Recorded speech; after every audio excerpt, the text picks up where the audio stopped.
Ano naman kaya ang naging resulta ng pagsalang ni Ana sa Truth Verifier habang binabanggit niya isa-isa ang kanyang nakikita at nararamdaman sa bahay na ito?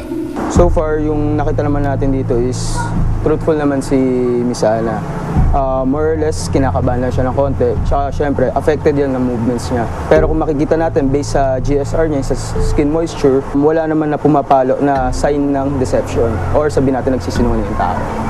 Kung pagbabasihan naman ng polygraph machine, halos pumapantay ang mga linyang pumapalo rito. Sa consistency, halos pare-parehas rin naman. Hindi siya yung sabihin natin bigla nag-erratic or nagkakaroon na abnormal reaction, which is yun ang nagiging produkto kapag ang tao ay nakagawa na kasinungaling.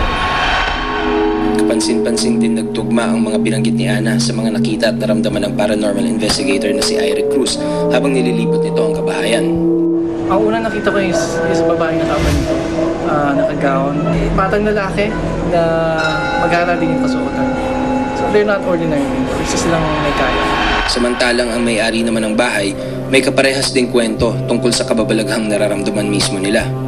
Itong bahay ko na ito, kinakatakutan eh.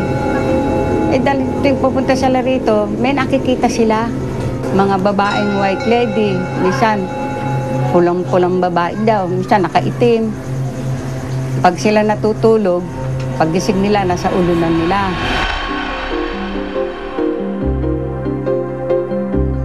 Kung pagbabasehan umano ang Biblia, noon pa man, meron nang maituturing ng mga psychic. Si Moises mismo, no? Si Moises mismo na alagad ng Diyos, ang kanilang power nasa Diyos. May mga taong binigyan ng ganitong power, pero kadalasan, pag hindi sila taong simbahan, hindi nila sabanggitin na galing sa Diyos.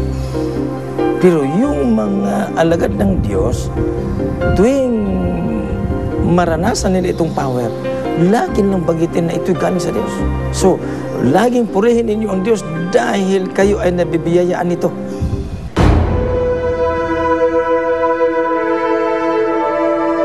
Kung may mga taong nabibiyayaan o binigyan ng kaloob ng special talent or magpapagaling, ay ano ito, tinatanggap ito ng ating inang simbahan na sila ay nabibiyayaan ng ganito.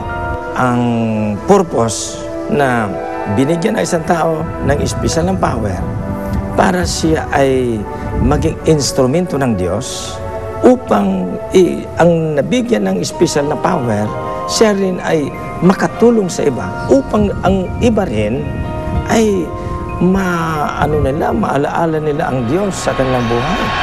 At kaginhawaan man ang naidulot ng pagiging psychic ni Ana, hindi pa rin maiiwasan may mga magdududa sa kanyang di umano'y taglay na kakayahan. Binigyan ka ng Diyos na makita mo yung mabubuti at masasama, kaya tulungan mo sila. Ang akin lang naman, nasa sa kanila kung maniniwala sila o hindi. Kasi wala namang mawawala kung susundin nila. Hindi mas mainam susundin nila kasi masisave sila. Kasi minsan hindi naniniwala dahil baka wala yun. Kung di nila, alam mo naman ng mga tao, kung di sinusubukan,